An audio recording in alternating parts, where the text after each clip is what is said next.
Okay guys, dungeon deck number 2. This is the Deadmines. Here we go. I'm just going to open this one up. Can I do this without a knife? Yes, I can do this without a knife.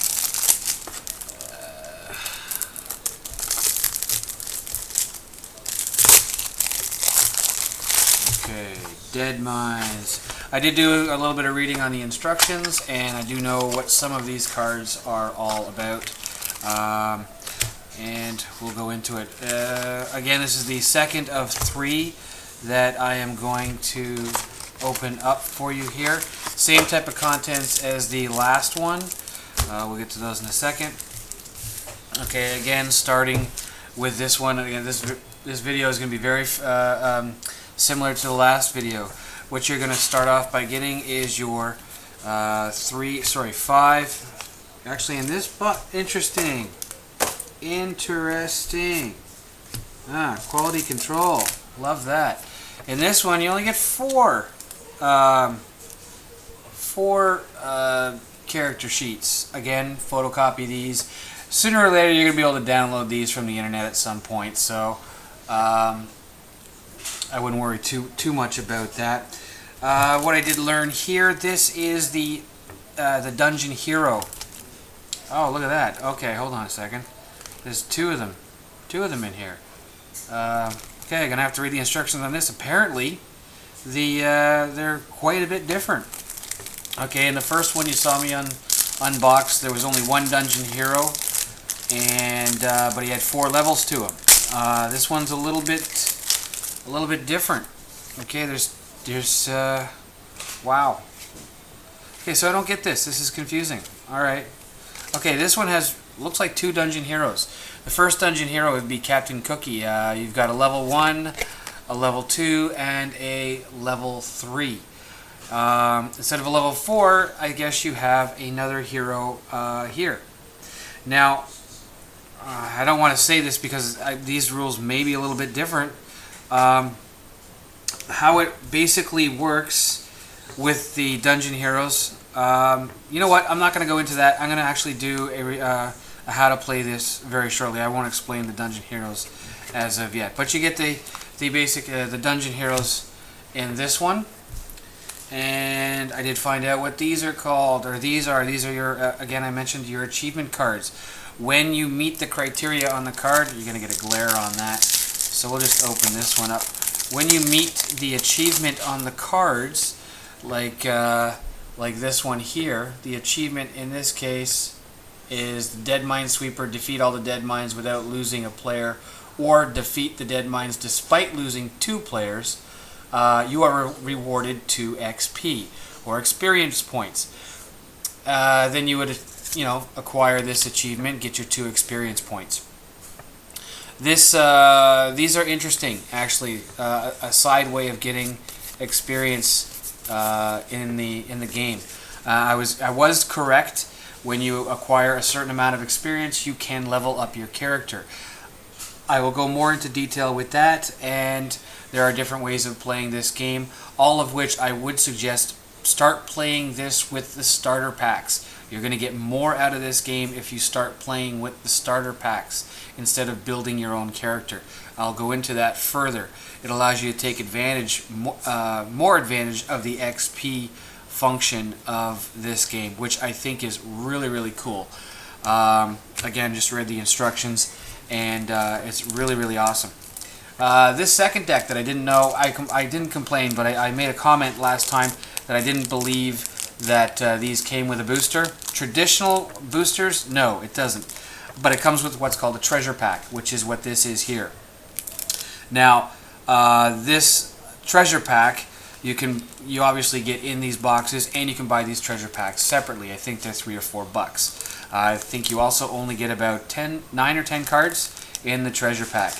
These are used to upgrade your character via the XP points when you level up. I'll explain more about that after I've done my last unboxing.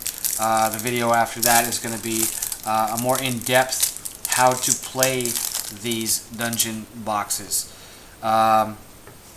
Okay, so I have read the rules, and again we have the warping going on because they are foil foil cards. So again, these are going to be your this is going to be your treasure pack. You are going to be able to, when you level up your character, add these to your deck. Either supplement your deck or add these to your deck, or replace existing cards in your starter deck with these cards, depending on what your level is. And then you can increase the strength of your deck, hopefully, by using the treasure cards that are also given in the dungeon deck. Now, these are also again sold separately in booster pack format to further enhance the game.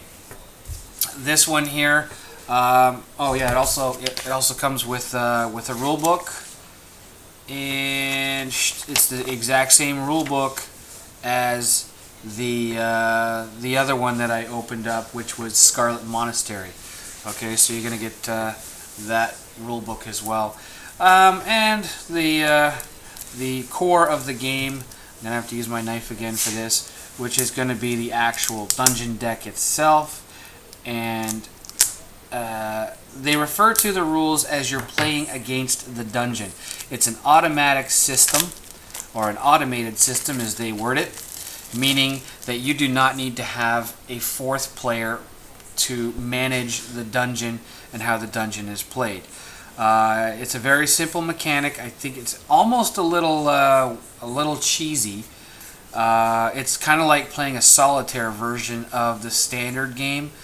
If you picked up the rules from this and you were able to incorporate them in a solitaire game, it's the same type of thing. I also kind of figured out it doesn't. I have to breeze through the instructions again, but these icons here, if my camera will, there we go, focus. These indicate that it is from a dungeon deck. Okay, so I guess that the ones that have this icon on them are going to be from dungeon deck. So you can mix and match these cards from the dungeon deck. Now, when you get further into it, you're going to see these cards. These ones here with this icon on them, and we're going to have a focus problem. This indicates which dungeon deck these ones belong to. So I don't believe the ones with this icon can be interchanged with different dungeon decks. This icon is specifically for the Deadmines dungeon deck. Okay, and all of the Deadmines deck should have just these cards in. You cannot mix and match, let's say, the Scarlet Monastery symbols with the Deadmines or the Shadowfang Keep decks. However, the ones with this icon on them can be. I don't see why they couldn't. Alright? Because there's basically two types of cards in here. You've got some that are strictly for the Deadmines deck, which you'll see as I flip through them. They all have the same kind of like icon. Looks like a mine. And come on. Wow, there's a lot of them. Okay. So these are all for the Deadmines deck, and these can be probably switched out to any dungeon deck. Let's just briefly do that again to see what the ratio is like. Okay, I think that's correct. Yeah, these are all Deadmines. And what's interesting about this, being that this is considered the dungeon, focus problems. Okay, I'm gonna try and fix that for the next video. They've got the rule of 4 doesn't really apply to the dungeon deck, because you'll notice I got 4 of these ones, 4 of these ones, 4 of these ones. I don't know, what was that, 3 of those? And there's one in here that gets a little crazy. Where is it? Yeah, look at these ones. Ben, 1, 2, 3, 4, 5, 6, 7, 8, 9, 10, 11, 12, 13, 14, 15, 16, 17, 18, 19. 19 of the same card. Okay? Actually, no, they're not. They got different titles on them. Sorry, my bad. They got different titles on them. Dungeon abilities. Oh, these are dungeon abilities. Okay. They have the same graphic on them. That's what confused me. My bad. Retract that last statement. Okay. So these look... This is your ratio here.